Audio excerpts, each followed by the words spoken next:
এই যে আসছে ব্লগার, আসছে কন্টেন্ট ক্রিয়েটর, যেখানে যাস সেখানে যায় কি ভাই তোর ক্যামেরাটা ধরাই লাগবে? কচুর শাক ঘন্ট দিয়ে ভাত খাচ্ছিস, এটা তো আবার ভিডিওতে দেখা লাগবে। এই ভিডিও কে দেখবে রে? তোর এই ভিডিও কেউ দেখবে না। আসসালামু আলাইকুম, কী অবস্থা সবার? সবাই কেমন আছেন? আমি আলহামদুলিল্লাহ বেশ ভালো আছি আপনাদের দোয়ায়। আমরা যারা মনে করি যে আমাদের কন্টেন্ট ক্রিয়েশনে আমাদের সব থেকে বেশি হেল্প করবে আমার রক্তের সম্পর্কের আত্মীয় স্বজন, তারা কিন্তু এখনও বোকার স্বর্গে আছি। আমার পার্সোনাল অভিজ্ঞতা থেকেই আমি আপনাদেরকে বলছি।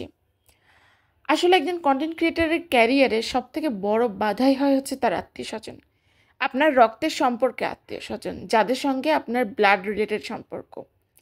এই আমার ক্ষেত্রেই দেখেন না, আমি কন্টেন্ট ক্রিয়েশনের সাথে আছি, আমার মা, আমার বাবা, তাদের কোনো আপত্তি নাই। তারা আমাকে অ্যাপ্রিসিয়েট করতেছে যেন এটা থেকেই আমি কিছু করতে পারি, আর এই জায়গা থেকে যেন আমি আমার নিজের ক্যারিয়ারটা বিল্ড আপ করতে পারি। আমাকে যেন কারোর দাসত্ব না করতে হয়। চাকরি করা মানেই হচ্ছে দাসত্ব করা।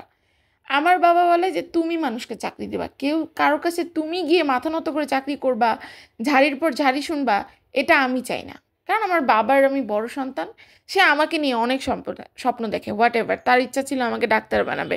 আমি পরবর্তীতে সেটা যখন হই নাই, তারপরে তার ইচ্ছা হলো যেন আমি নিজে কিছু করি।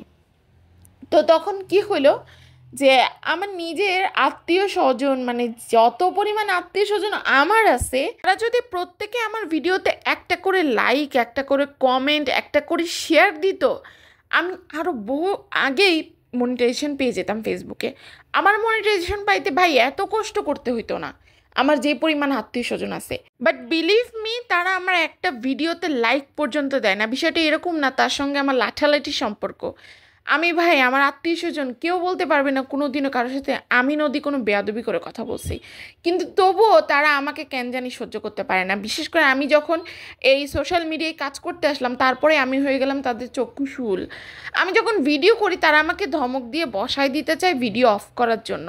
ভাই কেন? এটা আমার প্রফেশন। এটা তারা হয়তো মানুষের দাসত্ব করে, তারা মানুষের ঝাড়ি শুনে চাকরি বাকরি করে। তারাই যে আমি তো দেখি নিজের আত্মীয়র অফিসেই জব করে, অথচ একটা দিনের জন্য তাদের যদি ছুটি চাইতে হয়, 1000টা মানুষকে ফোন দিয়ে তারপর ছুটি নিতে হয়।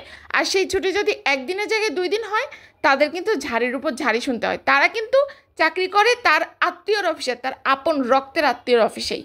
চাকরি আমি করি নাই তাই না, আমি চাকরি করছি, বাট ওই যে মানুষের কথা শোনা আমার আসলে ওটা শ্যুট করে না, তাই আমি করি না। আমি যেহেতু অনলাইন প্ল্যাটফর্মে এখন মোটামুটি এস্টাবলিশড, আমার মা অনেকটা আগাই গেছে এই প্ল্যাটফর্মে, সোশ্যাল মিডিয়াতে, তাই আমি এখানেই কাজটা করতেছি। তো তাদের কিন্তু ক্ষমতাও হবে না, আমি যদি তাদের সামনে ক্যামেরাটা ধরি একটা ওয়ার্ড বলার, তাদের ক্ষমতাও হবে না একটা ভ্লগ ভিডিও বানানোর। এই জন্যই তারা আমাকে চাই টেনে ধরে যেন পেছনে নেওয়া যায়, কিন্তু আমাকে টেনে ধরে নামানোর ক্ষমতা তো তাদের নাই ভাই। কারণ আমার মা বাবা তারা দুইজন আমার পাশে আছে, সো আমাকে বাধা দেওয়ার মতো আসলে কেউ নাই। সো তারা চাইলেও আমাকে টান দিয়ে নিচে নামাইতে পারবে না। সো আপনারা যারা মনে করতেছেন আপনার আত্মীয় স্বজন আপনাকে সাহায্য করবে এই অনলাইন প্ল্যাটফর্মে এস্টাবলিশড হইতে, ভাই এগুলো চিন্তা বাদ দেন। একজন আরেকজনকে সাপোর্ট করেন, এক কন্টেন্ট ক্রিয়েটর আরেকজন কন্টেন্ট ক্রিয়েটরকে সাপোর্ট করেন, তাদের সাথে সম্পর্ক করেন। ভাই রক্তের সম্পর্কের লোকজন কোনোদিনও সাপোর্ট করবে না, তারা পারলে আপনাকে পিছনে নিয়ে আসবে কিন্তু কখনো সামনে আগায় যেতে দিবে না। তাই নিজের চেষ্টায় এই প্ল্যাটফর্মে প্রতিষ্ঠিত হন। সবাই ভালো থাকবেন, সুস্থ থাকবেন, আল্লাহ হাফেজ।